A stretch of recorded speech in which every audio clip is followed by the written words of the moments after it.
శుభోదయం. ప్రభు అయిన యేసు నామంలో వందనములు తెలియజేస్తూ పరిశుద్ధమైన దేవుని గ్రంథములో నుండి కీర్తనల గ్రంథము 51వ కీర్తన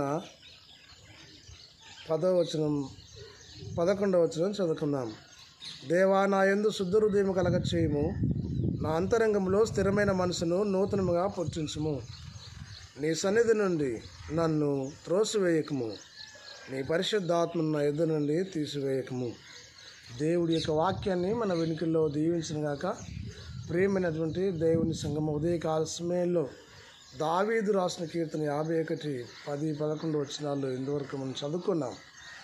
దేవుడు మానవులను పరిశుద్ధులుగా మార్చడానికి ఇష్టపడుతూ ఉన్నాడు.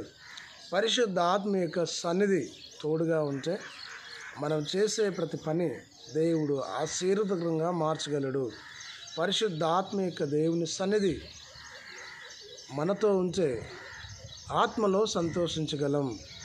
పరిశుద్ధ ఆత్మ కలిగి నివసించినప్పుడు అపాయము ద్వారా తప్పించబడతాం. పరిశుద్ధ ఆత్మ యొక్క శక్తి ద్వారా ఈ లోకంలో నివసిస్తుంటున్నప్పుడు ఆత్మీయ విషయంలో ఆత్మీయ మనోన్నతము వెలిగింపబడి క్రీస్తు సాక్షులుగా ఈ లోకంలో నివసించగలం.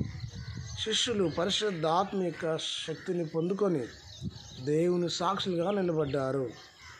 హృదయము శుద్ధి గలదై, హృదయ శుద్ధి గల వారు ధన్యులు, వారు దేవుని చూచుదురు అని వాక్యం సెలవిస్తుంది. ప్రేమ దేవుని కుమారుడా, మన హృదయములో పరిశుద్ధాత్మ దేవుని నింపుదల మనం కోరుకోవాలి.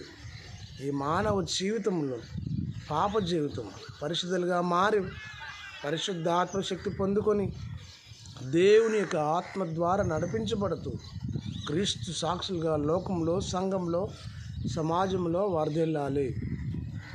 దేవుని వాక్యం సెలవిస్తున్న మాట, నీ నా కుటుంబ జీవితంలో, నీ నా వ్యక్తిగత జీవితంలో దేవుని ఆత్మ పొందుకొని ఆత్మ అనుగ్రహించు ఐక్యతను కాపాడుకుంటూ లోకంలో క్రీస్తుకు మహిమకరంగా నివసించినట్లు పరిశుద్ధ ఆత్మ దేవుడు సదా తోడే ఉండి దీవించి ఆశీర్వదించునుగాక.